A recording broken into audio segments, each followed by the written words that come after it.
નમસ્કાર મિત્રો, આપ જોઈ રહ્યા છો VS ન્યૂઝ। સમાચારમાં વાત કરીએ તો રાજુલામાં આહિર સમાજની વાડી ખાતે આહિર સમાજ દ્વારા મીટિંગ યોજાઈ હતી। આ મીટિંગમાં પધારેલા મહેમાનોનું ફુલાર પહેરાવી સ્વાગત કરવામાં આવ્યું હતું।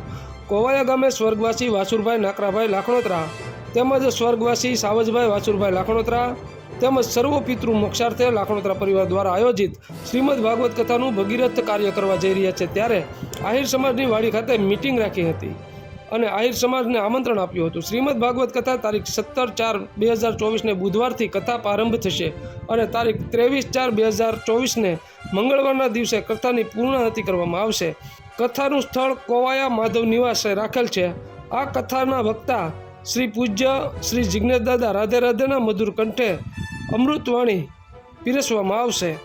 આ મીટિંગમાં આહિર સમાજના આગેવાનો, સમૂહ લગ્ન સમિતિ તથા યાદવ યુવા ગ્રુપ તળાના મેમ્બર ભાઈઓ બાબુભાઈ જાલોંદ્રા, ધીરુભાઈ જીંજાળા, બાલુભાઈ વાણિયા, ગણપતભાઈ મકવાણા, નાગજીભાઈ જીંજાણા, હિંમતભાઈ જીંજાળા, વલ્લભભાઈ લાડુમોર સહિત આગેવાનો ઉપસ્થિત રહ્યા હતા। તો આવા અવનવા સમાચારો જોવા માટે જોતા રહો VS ન્યૂઝ રાજુલા।